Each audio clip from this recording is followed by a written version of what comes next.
melakukan satu peraturan penting. Kenapa kau lakukan hari ini kalau kau bisa melakukannya besok? Bercanda, bercanda.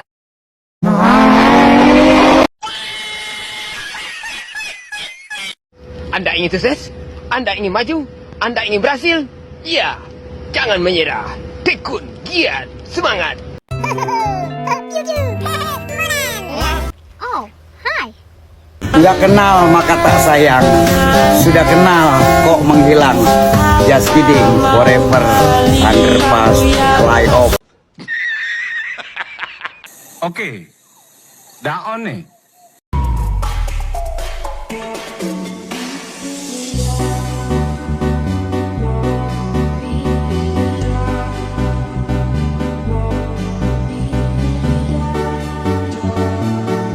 A few moments later. Assalamualaikum warahmatullahi wabarakatuh. Sebelumnya izin memperkenalkan diri. Perkenalkan, nama saya Laili Saada dengan NIM 204-24070. Saya di sini akan menyelesaikan tugas dari Pak Mutamam, yaitu yang pertama itu arti penting bagi calon guru untuk mempelajari mata kuliah Harmoni Sains dan Agama.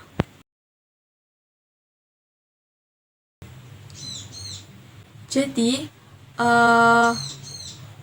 arti penting mata kuliah harmonisasi sains dan agama bagi calon guru PAUD itu, mata kuliah harmonisasi sains dan agama sangat penting bagi calon guru PAUD karena beberapa alasan. Yang pertama itu, sebagai calon guru PAUD, kita tuh perlu memiliki pemahaman yang utuh tentang bagaimana mengintegrasikan nilai-nilai agama dengan pengetahuan sains dalam pembelajaran anak usia dini.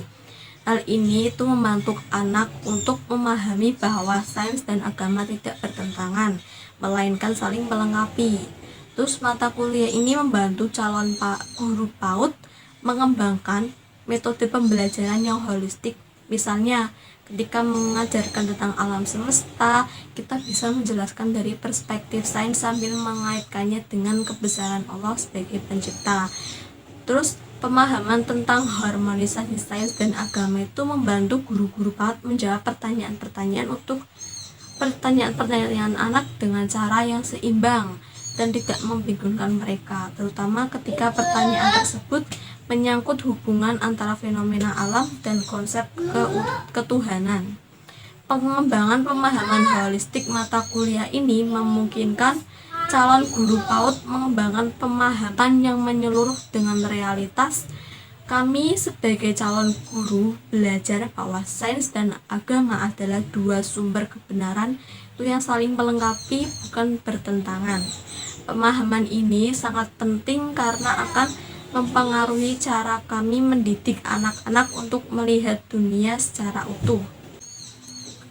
Terus, kemampuan mengintegrasikan pembelajaran melalui mata kuliah ini tuh kami dibekali kemampuan untuk mengintegrasikan konsep sains dan nilai-nilai agama dalam pembelajaran PAUD.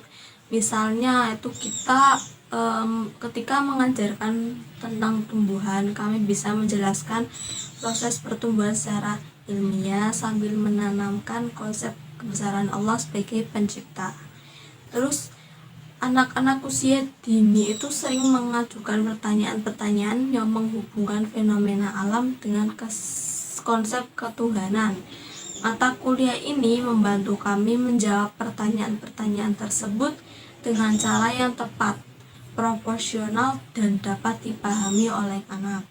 Terus, harmoni sains dan agama itu membantu kami dalam pembentukan karakter anak yang seimbang antara kecerdasan intelektual dan spiritual.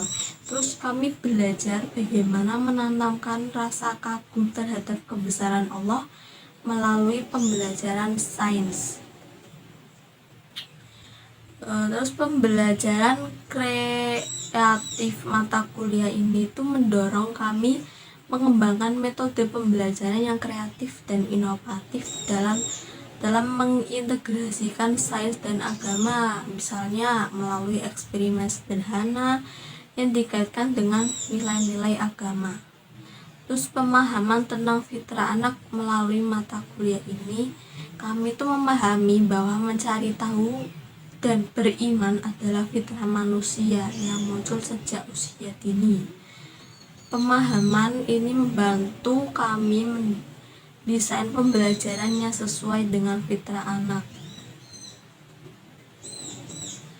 Terus pengetahuan tentang harmonisasi dan agama itu menjadi bekal penting dalam mengembangkan kurikulum PAUD yang integratif yang memadukan aspek kognitif dan spiritual secara seimbang.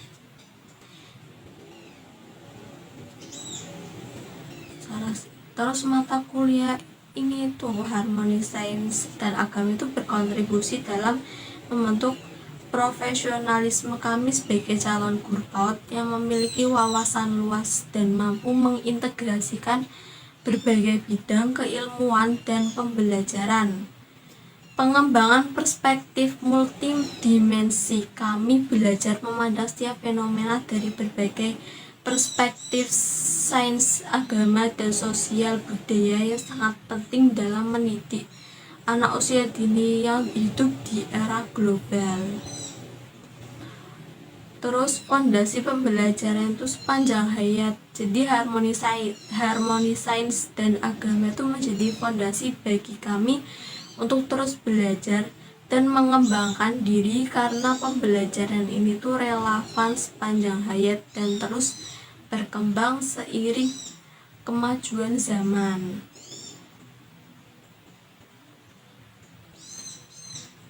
Nah, demikian jadi mata kuliah harmonisasi sains dan agama itu tidak hanya penting untuk pengembangan kompetensi profesional kami sebagai calon guru PAUD, tetapi juga fundamental dalam membentuk cara pandang dan kemampuan kami mengintegrasikan berbagai dimensi pembelajaran untuk anak usia dini.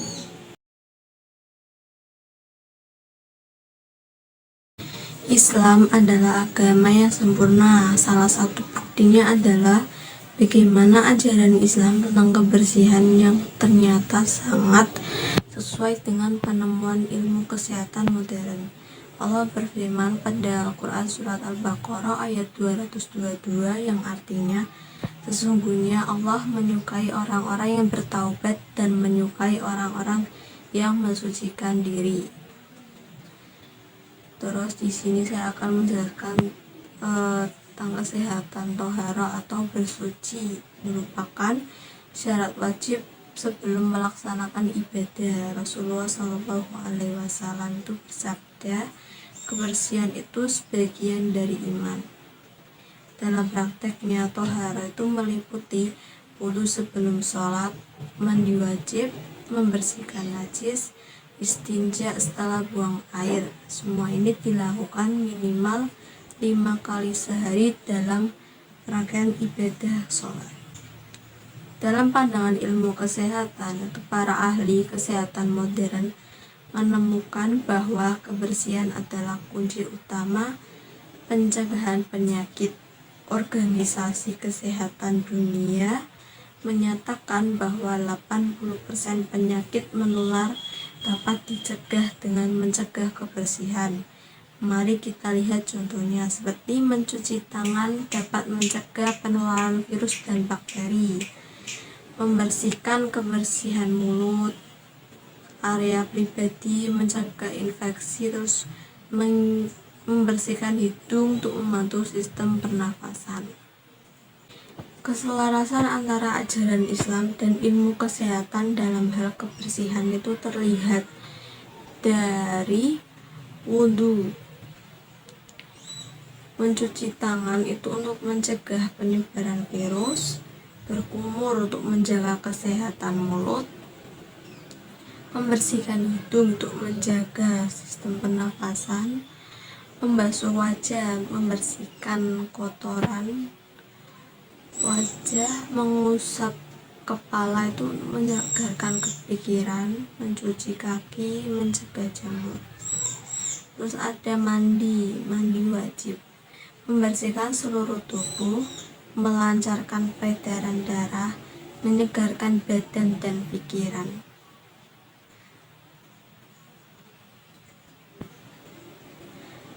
Terus di masa pandemi COVID-19 kita melihat betapa pentingnya kebersihan.